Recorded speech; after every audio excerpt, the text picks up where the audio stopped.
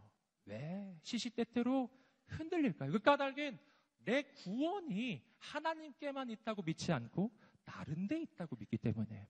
내 구원이 직장에 있다고 생각하는 사람은 직장이 흔들리면 인생이 흔들려요. 내 구원이 남자친구에게 있다고 생각하는 사람은 남자친구와 헤어지면 인생이 막 무너져요. 여러분, 내 구원은 어디에 있나요? 내 구원 어디에 있나요? 내 구원이 돈에 있다고 믿는 사람은 돈이 없는 동안 인생은 늘 우울하고 불행한 거예요. 내 구원이 권력에 있다고 믿는 사람이 늘 권력의 편에 서지만 늘 불안합니다. 염려합니다. 여러분, 권력은 영원하지 않기 때문에. 여러분, 내 구원은 오직 하나님께 있습니다. 그래야 인생이 흔들리지 않습니다. 요한계시록 계속해서 7장 11절 12절에서는 또 하나의 찬양이 나옵니다. 읽어보겠습니다. 시작. 그때 모든 천사들이 보좌와 장로들과 내 생물 주위에 둘러서 있다가 말했습니다. 아멘. 찬송과 영광과 지혜와 감사와 존귀와 능력과 힘이 우리 하나님께 영원토록 있기를 빕니다. 아멘. 아까 보셨던 그 찬양은 구원받은 하나님의 백성들이 부르는 찬양이었고요. 이 찬양은 천상의 존재들, 천사들이 부르는 찬양이에요. 천사들은 이렇게 찬양했어요. 여러분이 이 가사도 정말 많은 찬양에 나옵니다. 할렐루야. 불러드리진 않을게요. 네, 한번 찾아보세요. 굉장히 많이 나오는 가사들이에요. 여러분, 이 찬양 속에서 우리는 한 가지 찬양의 비밀을 발견합니다. 천사들의 이 찬양 속에서는 우리는 이 찬양의 이유가 오직 하나님께 있다는 사실을 발견해요. 이것은 우리가 부르는 찬양하고 약간 달라요. 여러분, 오늘 우리는 언제 하나님께 감사하고 언제 하나님께 찬양하던가요? 나는 언제 막 내 입에서 하나님을 찬양하는 노래가 나오던가요? 대학교 합격하던 날이죠. 예, 취업하던 날이잖아요. 여러분, 뭔가 내 소원이 이루어졌을 때 난 시키지 않아도 막 찬양이 나와요. 전능하신. 여러분, 노래를 막 하는 거예요. 그런데 조금만 더 깊이 묵상해 보십시오. 그러면 우리의 찬양은 대부분 뭐하고 결부되어 있냐면은 내 인생에 하나님이 주신 어떤 것, 하나님이 내게 베풀어 주신 어떤 선물과 연결되어 있습니다. 하나님 내게 기도 들어주시면 찬양하고, 내게 응답해 주시면 예배하고, 그래서 내가 예배할 이유, 찬양할 이유를 내 삶에 일어나는 어떤 일에 두는 거예요. 그렇기 때문에 우리가 찬양을 하는데요. 찬양을 하는데 그 찬양이 아주 온전하지 않은 까닭은 그 찬양의 까닭이 하나님께만 있지 않고 내 삶의 조건에 있기 때문에 언제나 나의 시선은 찬양을 하고 있음에도 불구하고 하나님께로만 향해 있지 않고 내 인생 가운데 뭔가 하나님 주신 선물에 내 시선이 동시에 가 있어요. 와, 하나님 이런 선물 주셔서 감사해요. 선물.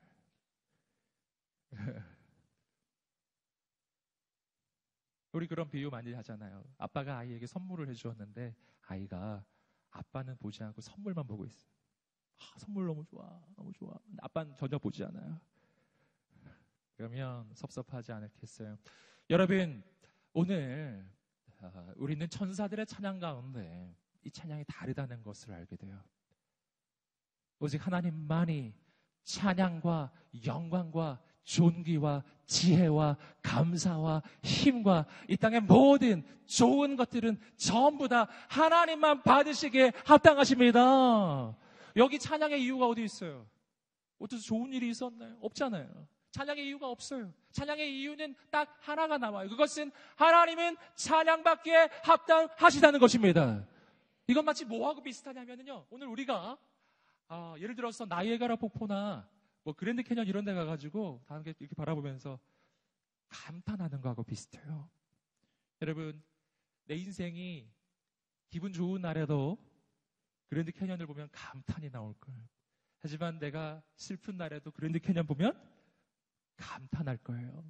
그 광경 자체가 대단하기 때문입니다. 내 삶의 상황과 관계없이 감탄하는 순간이 있어요. 마치 그런 거예요.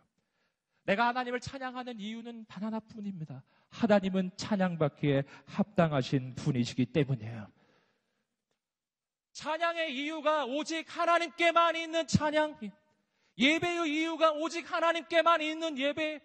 오늘 우리의 예배와 찬양이 그런 예배, 찬양이 되기 시작한다면 오늘 우리의 예배와 찬양은 끝나지 않을 것입니다.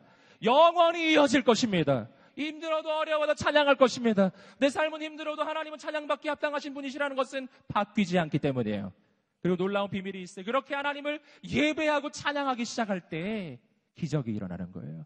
하나님만 바라보기 시작할 때 그곳에 하나님이 임하시고, 하나님이 임하시는 곳에서 하나님의 역사가 나타나기 시작합니다. 오늘 우리 가운데 그런 찬양 시작되기를 주님으로 축복합니다. 마지막으로 15절부터 17절까지 말씀을 읽어보겠습니다. 시작. 그래서 그들이 하나님의 보좌 앞에 있고 그분의 성전에서 밤낮으로 그분을 섬김으로 보좌에 앉으신 이가 그들 위에 거하실 것입니다. 그들이 다시는 굶거나 목마르지 않고 해나 그 어떤 열기도 그들을 해치지 못할 것입니다. 보좌 가운데 계신 어린 양이 그들의 목자가 돼 그들을 생명의 샘물로 인도하시고 하나님께서 그들의 눈에서 모든 눈물을 닦아 주실 것입니다. 아멘. 이건 승리를 이야기해 주는 거예요. 여러분, 요한계시록은 승리의 책입니다. 요한계시록은 우리를 위협하는 책이 아니에요. 여러분, 성경 전체는 해피엔딩 스토리예요. 해피엔딩이라고요. 새드엔딩이 아니에요. 할렐루야. 요한계시록은 뭐라고요? 한번 외쳐보겠습니다. 승리의 책. 아멘. 할렐루야. 여러분, 그렇기 때문에 요한계시록을 가지고 우리 인생을 위협하는 어떤 집단이 있으면 거기 이단일 가능성이 99.9%입니다. 요한계시록은 날 위협하는 책이 아니라고요. 하나님의 승리, 하나님의 사람들의 승리, 영원한 천상의 예배로 끝나는 책이 어떻게 우리를 위협하는 책이 될 수가 있나요? 여러분, 이 책은 비전의 책이에요. 머나먼 훗날 주님 다시 오시면 온 세상이 하나님을 예배하는 날이 오리라. 아멘. 우리는 그 하나님의 꿈을 꾸는 것입니다. 그 하나님의 비전을 바라보는 것입니다. 그 영원한 비전을 바라보며 오늘 우리는 예배하는 거예요. 여러분, 오늘 이 시간에 우리가 함께 기도하며 나가면 좋겠어요. 우리는 세상 한가운데 한복판을 살아가고 있습니다. 마귀는 현실의 문제로 나를 흔들고 눈앞에 있는 것만 보게 하면서 영원한 비전을 못 보게 하는 거예요. 여러분, 하나님께서는 오늘 계시록의 말씀을 통해서 하나님의 비전을 보여주고 계세요. 영원한 비전입니다. 영원한 비전. 하나님의 나라의 비전, 영원한 천상의 예배의 비전이에요. 오늘 이렇게 하나님을 예배하고 찬양하기 위해 오늘 우리의 인생에 필요한 것이 있습니다. 그것이 믿음이에요. 눈앞에 있는 현실이 아니라 승리하신 하나님을 바라볼 수 있는 믿음이 있게 하여 주시옵소서. 하나님을 찬양하는 찬양의 입술을 열어주시옵소서. 찬양할 이유가 있어서 찬양하는 것이 아니라 나에게 하나님이 있기 때문에 난 찬양하기로 결정하는 것입니다. 예배할 이유가 있어서 예배하는 것이 아니라 예배할 이유는 오직 하나님 한 분뿐이시기에 하나님이 나에게 계시다면 나는 오늘 예배하기를 시작하는 거예요. 할렐루야. 오늘 나에게 그러한 믿음을 부어달라고 그렇게 간구할 사람 자리에서 한번 일어나 보시겠습니다. 아버지 하나님, 오늘 내가 내 입술을 열어 현실을 뛰어넘는 천상의 예배, 계시록의 그 예배가 오늘 내 삶의 인생에 이루어지게 하여 주시옵소서. 그 고백이 있는 사람 주 앞에 두 손을 들고 간절히 주여 세 번을 치면 오늘 우리에게 믿음 부어달라고, 오늘 우리를 온전한 예배자로 세워달라고 기도하겠습니다. 주여, 주여, 주여.